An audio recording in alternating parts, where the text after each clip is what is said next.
Bom dia, meus amados irmãos. É um grande prazer para mim, uma grande alegria nos reencontrarmos aqui neste lugar tão lindo, através da gravação desta lição. Hoje, a lição de número 6, a morte de Cristo e a lei. Eu gostaria de convidá-los para uma palavra de oração. Senhor Deus, te somos gratos pela tua proteção, a tua guarda sobre as nossas vidas e de nossos lares. Também te agradecemos as tuas providências nos lares que não pode-se dizer que estão tão felizes por situações difíceis que têm acontecido na trajetória de nossas vidas. Mas que, como na vida de Jó, tu sabes sempre o que é melhor, o melhor tem sido feito para nós. Te agradecemos por tudo, Senhor. Pela tua providência, pela tua onisciência. Que os atributos que envolvem o teu amor, que é a tua pessoa, nos alcance e nos faça alcançar os propósitos necessários pela graça de Cristo, para que naquele grande dia sejamos contados entre os salvos.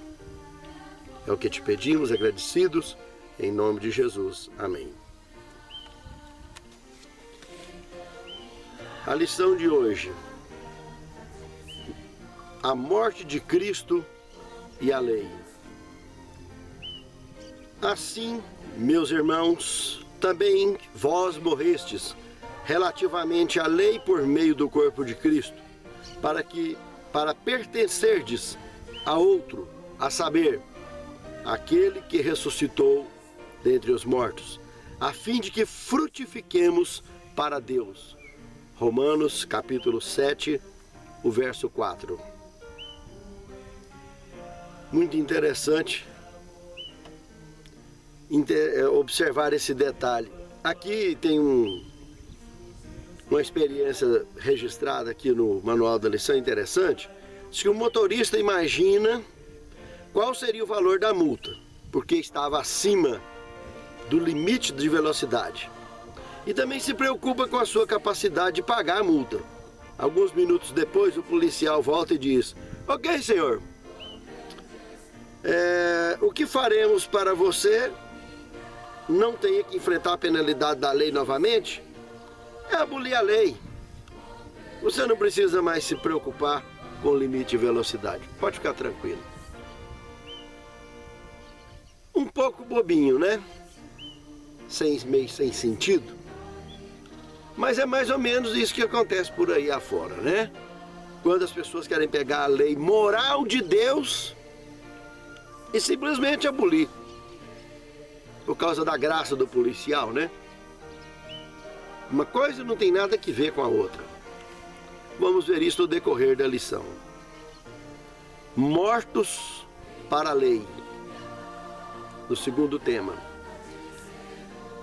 Aqui nós vamos analisar Romanos, capítulo 7, do versículo 1 ao versículo 7. Primeiro ponto. Quando a gente começa a analisar esse texto, nós vimos um paralelo total entre lei moral, que aliás, incluindo os seus fardos, que já tinha passado a fazer parte desse projeto, aquelas 39 regrinhas só do sábado, dentre outros, a lei civil e a lei cerimonial, que o original, Torá, do hebraico, que foi traduzido para cá, para essa palavra, e dentro desse contexto, mostra os três sentidos. Segundo ponto. No verso 1 de Romanos, capítulo 7, e com o verso 4, se nós compararmos, perceberemos a libertação da lei como um todo, pelo sacrifício e ressurreição de Cristo, ou seja, ele pagou a conta, a parte do cerimonialismo, sem sangue não há remissão de pecado, ele foi lá e pagou a conta. Se nós observarmos lá no livro de Colossenses, no capítulo 2, do verso 14 ao 17, havendo riscado e o escrito de dívida, presta atenção, o escrito de dívida que havia contra nós em suas ordenanças, o qual nos era contrário, removeu-o do meio de nós, cravando-o na cruz. E tendo despojado os principados e potestades,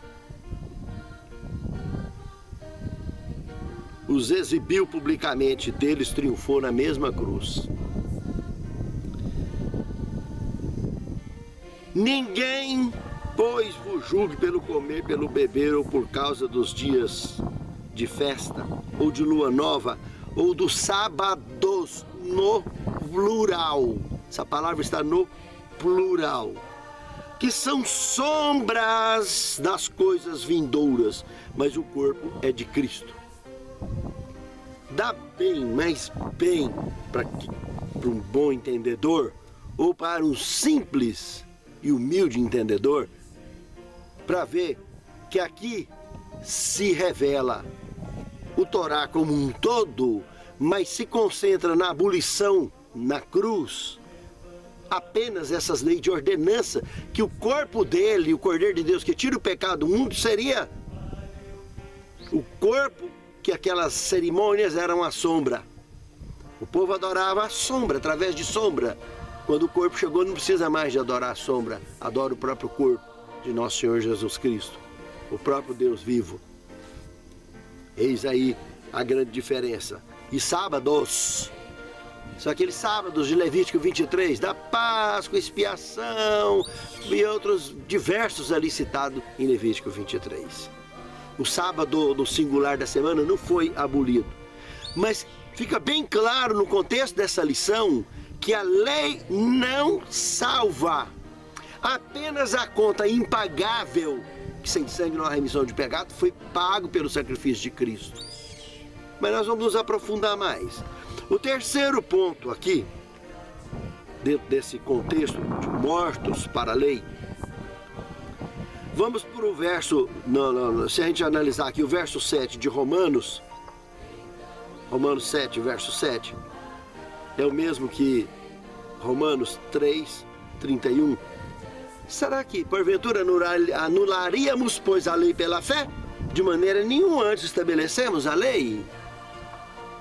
Eu não conheceria a lei se a lei não dissesse, não cobiçarás. E se nós pegarmos o Evangelho de João, a Epístola de João, a primeira Epístola de João, capítulo 2, verso 3, 4 e 7. O que você me diz sobre isso? Aquele que diz que conhece a Deus e não guarda os seus mandamentos é um mentiroso e com ele não está a verdade. Verso 7, não vos dou um mandamento novo, mas um mandamento antigo, que desde o princípio tiveste. E Tiago 2, 12. Assim falai, assim procedei, porque devemos ser julgados pela lei moral, a lei da liberdade. Todo o contexto de Tiago 2, de 8 a 12, está falando sobre isso. Não matar, não roubar, os 10 mandamentos, lei moral. Todos esses textos bíblicos que eu acabei de citar caracterizam o decálogo como realmente feito e exibido em tábuas de pedra em Êxodo 31, 18, escrito pelo dedo de Deus, sendo que já existiam os pergaminhos que Moisés vinha escrevendo no Pentateuco. Mortos para a lei, sim, porque Cristo pagou o preço. A morte, sem sangue não há remissão de pecado, ele pagou o preço. Lei não salva, igreja não salva, religião não salva. Quem salva é Cristo pela sua graça. Mas os 10 mandamentos, a lei moral, continua tão viva quanto antes. O terceiro tema, a lei do pecado e da morte. O primeiro ponto a ser observado aqui, eu gostaria que vocês abrissem Hebreus capítulo 9, verso 22, uma fala que eu acabei de citar, que sem sangue não há remissão de pecados. Essa foi a grande questão que encaixou João, o Evangelho de João, capítulo 3, verso 16. Porque Deus amou o mundo de tal maneira que deu o seu único da espécie, o seu unigênito, para que todo aquele que nele crê não pereça, mas tenha vida eterna. Com certeza os anjos quiseram morrer no lugar de Cristo. Mas o sangue puro, perfeito, que nunca vacilou com tentação de ninguém no universo, tinha que se fazer homem, o verbo se fazer carne, habitar entre nós, ser tentado em tudo como um Adão, o segundo Adão. Porque o primeiro veio e falhou, o segundo Adão tinha que começar do zero, receber o sangue de Maria, o código genético da humanidade pecadora, passar pelas suas veias, para ele ter esse ranço do pecado, correndo, ser tentado em tudo, mas no entanto, correndo na veia, tentado em tudo e nunca ter pecado. Lá na cruz, a justiça e o amor de Deus se beijaram. E a misericórdia de Deus ficou mais clara do que nunca na vida de qualquer indivíduo que habita nesse universo afora. O segundo ponto, aqui dentro desse terceiro tema, é Romanos 8, o verso 11, que o mesmo Espírito com E maiúsculo, observe isso aí, que ressuscitou a Cristo, nos vivificará do corpo mortal que nós temos, para que Ele habite em nós. As nossas inclinações pecaminosas, né? As obras da carne. Adão nasceu com o óleo representando a parte espiritual em cima, lugar certo do óleo, representando as coisas do Espírito, com E maiúsculo, e a água representando as coisas carnais. Após o seu pecado, a sua descendência toda nasceu invertida. A água está em cima e o óleo embaixo. Por isso precisamos de passar pelo processo chamado conversão. Isso é a obra de uma vida inteira. Aceita a Cristo, recebe o batismo, para mostrar para o mundo que você mudou de exército. Aí esse processo de conversão, você vai ter uma vida inteira para viver esse processo. E ainda ter a oportunidade de aceitar o batismo do fogo, para poder levar isso a outros com entusiasmo e com testemunho, sendo verdadeiramente a luz no mundo, porque aceitou o batismo no fogo.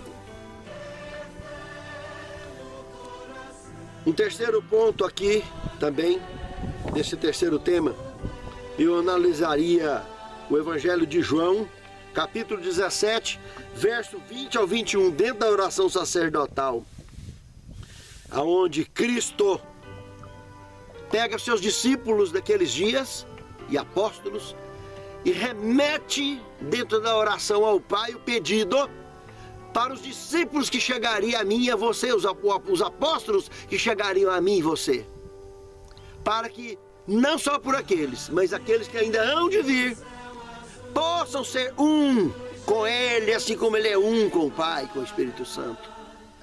Unidade da humanidade com a divindade, desses que são instrumentos vivos na mão de Deus para ser luz do mundo, com a luz maior de todo o universo. E analisar a Deus em espírito e em verdade. Adorar a Deus em espírito e em verdade. Viver com Deus em espírito e em verdade. E naquele grande dia poder abraçá-lo e por toda a eternidade vivermos. Porque um dia a nossa raça, por causa do pecado, foi excluída, banida da eternidade. E ainda com consequente sono da morte, para sobrar espaço no planeta para continuar nascendo pessoas e tendo a mesma oportunidade de recuperar aquela quantidade de seres que se perderam um dia. E quem sabe poder multiplicar aquela quantidade e mostrar que realmente a minoria que caiu, a maioria preservou no céu. E uma maioria muito maior ainda, uma grande multidão incontável, como disse João, no mar de vidro, incontável, poderão acessar os portais da eternidade como fruto do amor de Deus pelo sacrifício de Cristo. O quarto tema o poder da lei. Primeiramente, observando Romanos 7, verso 7, Paulo pergunta: é a lei pecado? De maneira nenhuma. Eu não conseguiria cobiçar, se a lei não dissesse, não cobiçarás.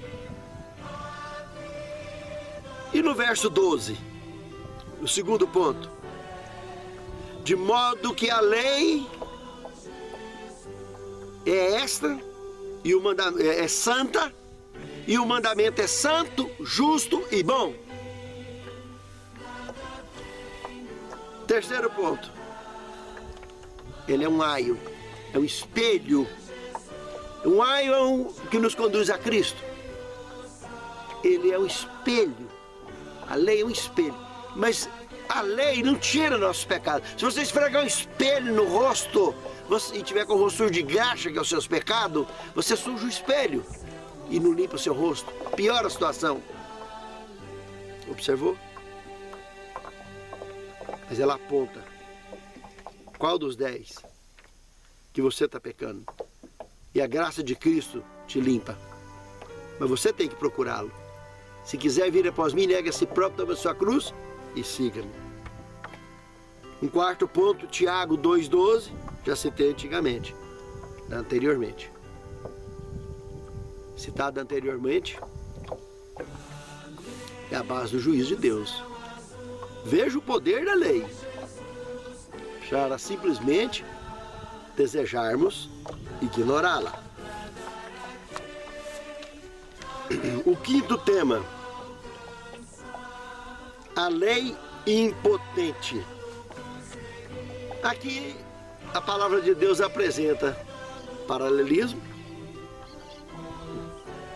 apresenta paradoxo, que é sempre a forma que o Espírito Santo adotou como método seguro de instrução para todos nós. Em primeiro lugar, eu citaria o Evangelho de João, capítulo 15, verso 5, onde ele diz que sem mim nada podeis fazer. Nada, simplesmente nada. Portanto, religião não salva, igreja não salva, obras não salvam. Que tem gente que acha que Deus é gambireiro, né? É negociante. Faz isso, ganha aquilo. Deixa de fazer isso, deixa de ganhar aquilo. Com dízimo, então, e a oferta parece brincadeira. O evangelismo de prosperidade pregado por vários segmentos religiosos é ridículo. Leva a Deus a sua graça ao ridículo.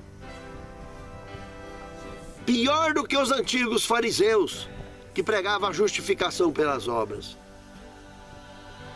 Como se dele não fosse todo o ouro e toda a prata. São obrigações indiscutíveis. Mas você dá proporcional ao que você tem, não ao que você não tem. E é pela graça de Deus. E a bênção é certa. Mas jamais essas mensagens, essa conduta deveria se tornar centro. Todo o evangelismo, toda a pregação tem que ser cristocêntrica. Cristo é o centro de toda a pregação. Ele é o foco de tudo. E não fazer de dízimos, ofertas e campanhas e não sei o quê como centro da pregação. Não existe assunto nenhum no contexto evangelístico que possa ocupar o centro do evangelismo, a não ser Cristo, o seu sacrifício, a sua graça, o seu amor, que nos salva. Com relação à lei impotente, analisaremos alguns pontos interessantes. Se usarmos o sacrifício de Cristo, estamos dispensando a salvação. Mas se me amardes, guardareis os meus mandamentos. No livro de Gênesis, no capítulo 2, o verso 17, nós temos ali uma terrível lembrança. Todos os seres que um dia pecaram e os que não pecaram também têm essa terrível lembrança. da árvore do conhecimento do bem e do mal.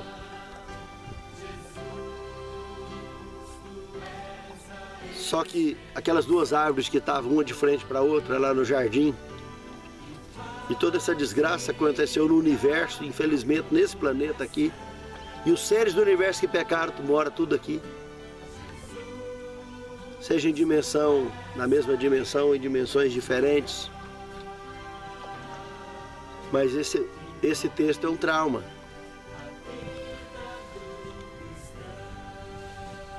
O primeiro ponto.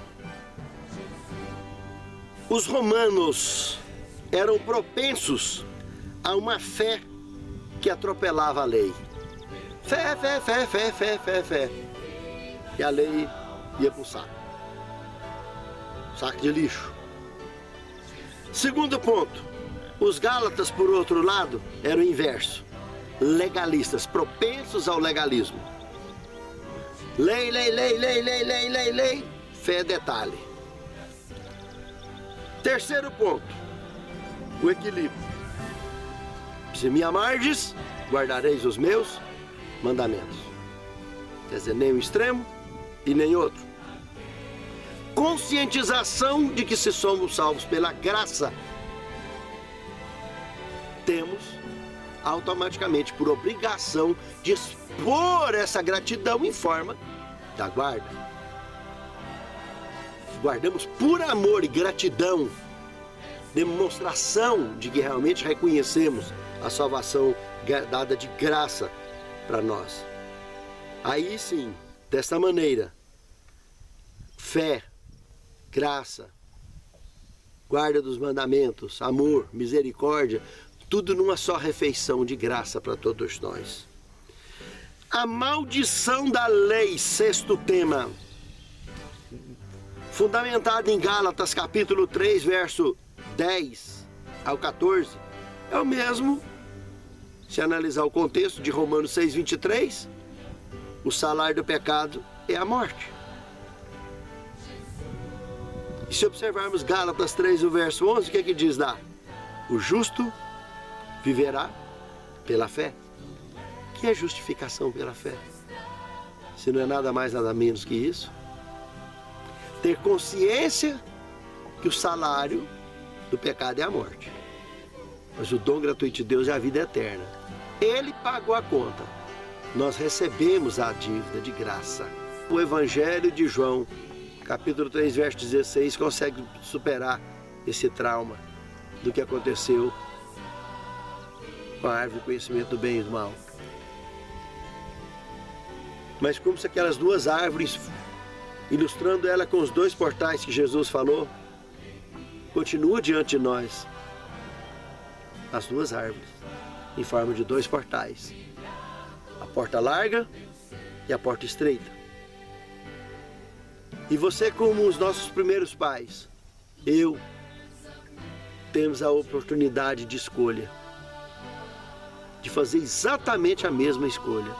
E com uma força, com poder maior do que tudo. Conta paga garantida. É só escolher aceitar ou não a quitação que foi dada de graça para cada um de nós, mesmo antes de nós nascermos. Todos que nascem neste planeta têm essa escolha. E o que você vai escolher? Porta larga, que conduz à morte, muitos têm tomado ela. Ou a porta estreita, que conduz à vida eterna. As nossas escolhas determinam o nosso destino. E o que somos e o que queremos ser. E para onde vamos. Finalizando o sétimo tema, eu gostaria de citar apenas um texto do Desejado de Todas as Nações, página 762. Essa escritora cristã, Ellen G. White, olha o que ela diz. A lei requer justiça, vida justa, caráter perfeito. E isso o homem não tem para dar. Mas Cristo, vindo à terra como homem, viveu vida santa e desenvolveu caráter perfeito. Ele, esses atributos, ele oferece como dom gratuito a todos quantos o queiram receber. Precisa querer. Você quer receber isso? Como dom gratuito? Aceite a Cristo e o que Ele já fez por você de graça. Que Deus abençoe a mim e a você, meu querido irmão. Que naquele grande dia tenhamos tido aceitado isso hoje, enquanto é tempo, antes que seja tarde demais. Senhor Deus, salva-nos, guarda-nos para o Teu reino. Toma-nos em Tuas mãos e guia o nosso coração, nossos desejos, para que aceitemos essa justificação pela fé que Tu nos oferece desde o Calvário. E que como Abraão pôde vislumbrar isso na antiguidade há mais de 2000 anos antes de Ti, e teve fé suficiente para viver uma vida digna aos Teus olhos, nós também possamos fazê-lo em nossos dias. Compreendermos pela fé a salvação que Tu nos dá. Aceitarmos e andarmos nos Teus caminhos e naquele dia sermos contados entre os salvos. É o que te suplicamos, agradecidos, em nome de Jesus. Amém, Senhor.